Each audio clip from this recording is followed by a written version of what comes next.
Whiteside family, and we've got the Maiden America monster truck. We're from southeast Missouri, kind of local to Cape Girardeau. Do local shows with something within like a day's drive, nothing too far away from home because it's a hobby.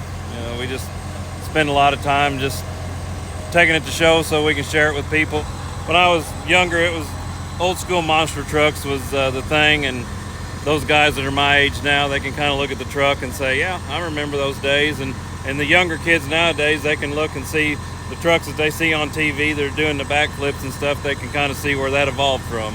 So did you always want one after growing up seeing them? Yeah, going back to my earliest years when I was in high school, junior high school, some buddies of mine had, their dad had a monster truck, and they actually went all over the country. Their monster truck was in one of ZZ Top's videos, but that's kind of what my truck's styled after, just kind of in a loose way, it's a tribute to that truck, but it's also got a lot of my own personality built into it as far as different things that I did to it, so it kind of makes it kind of exclusive to me. It's a 77 Chevy, but not much of it's 77 Chevy anymore because it's, the trucks back then rusted out real bad, but the bed's off of an M1008 Army truck. The front end's off of a 91 Suburban. But the frame's all custom. I built the frame myself, and it's actually, with the suspension and everything that's under it, it's a pretty smooth ride when you're driving in it. It don't beat you up as bad as you'd think it would, but the axles are standard 5-ton military, which were proper, or I guess period correct for the old school monsters. It's got granny low 4-speed transmission, and the reason we did that was, like, if we put it in parades, we wouldn't have to worry about in the summertime engine overheating or something like that you would have. You didn't have the heat buildup that you would with an automatic, and it's a little easier to control the speed in a situation because it's hard to drive.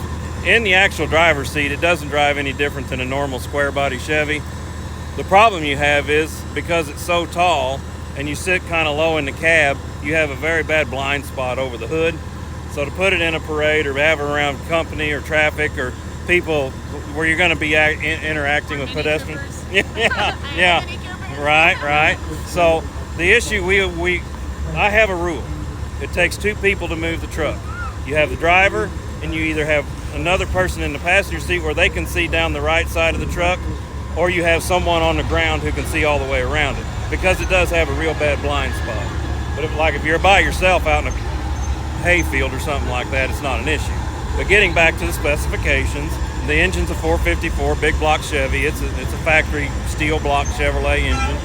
The axles are 5-ton military axles. Again, like I said, it's just the old school, traditional, what was built back in the day. And then the transfer case is out of a 2.5-ton military truck. We built the bed to tilt, but we haven't got around to fixing that up yet. We do have an old 671 Detroit diesel supercharger to put on it. Haven't had time to put that on yet. Mainly because I need time to paint the hood. I don't want to cut a hole in this hood, but I've got to have time to paint the hood. Even though you still have stuff to do to it, at this point, how much time? I have a friend who took how many years have you worked on it? There's really not a good answer to that question. When did you start the project? We started the project in 2009. It would have been in May of 2009 because it's when my oldest son graduated high school. That same day, we had a bad storm in the Midwest that tore up a bunch of trees, and while I was trying to move a tree, I stabbed a hole in the radiator. So, as the result, I was like, okay, truck's not drivable. I had a different truck that I was using for hauling firewood and whatnot, and I thought, that'd be a good time to fix up the old 77, and one thing led to another, and it got out of hand, and then now we have what we have. I think 2018 is when we first got it out, so about 9 years. Prior to this show here, where this interview is going on, the week before this, we did, we do selected events because it's a hobby for us. We don't get paid to go to shows and stuff. We just do it as a hobby. When we have an opportunity, we'll go to a monster truck show and put on an old school car crush demonstration where we crawl out there and just kind of crawl up on the cars like they did back in the day. Because like when you go to Hot Wheels or when you go to Monster Jam or when you go to your local county fair and they have a monster truck show, what you're seeing now is kind of an evolution from what was back in the day they'd have a mud race or they'd have a tractor pull, and somebody'd set up a couple cars and a truck would come out there and crawl up on the cars. That's what we do. There's been things said about the reason that we're not jumping the truck and everything else, but it's an all GM body. It's got a lot of work in it, a lot of time. We don't have sponsors. We don't have an income for the truck. So if we tear the truck up, we're just out the money. So we do what we can to protect the truck so that future generations, kids that aren't even born yet, maybe someday can see the truck. So we try to preserve the truck, but we also try to put on a little bit of a show and, just try to make people happy with it. And have fun. Oh yeah, absolutely.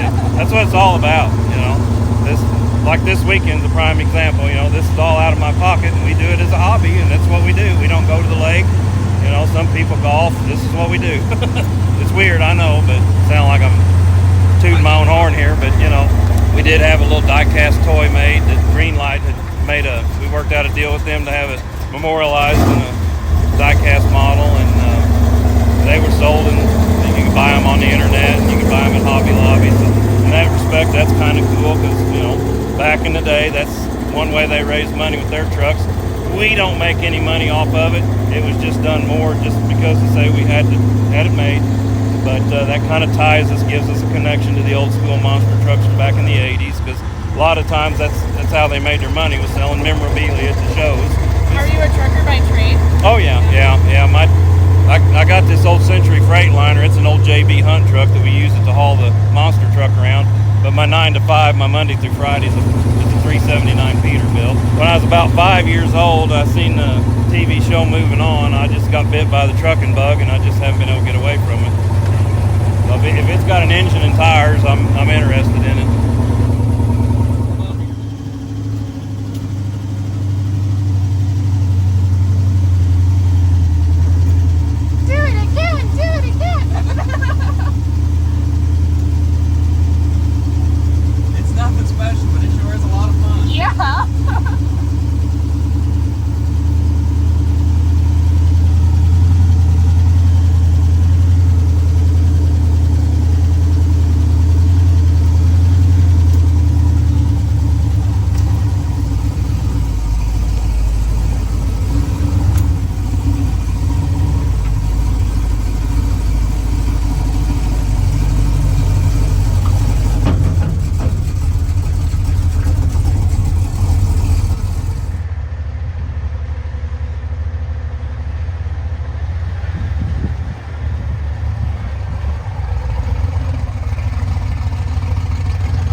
What do you think? That was pretty cool.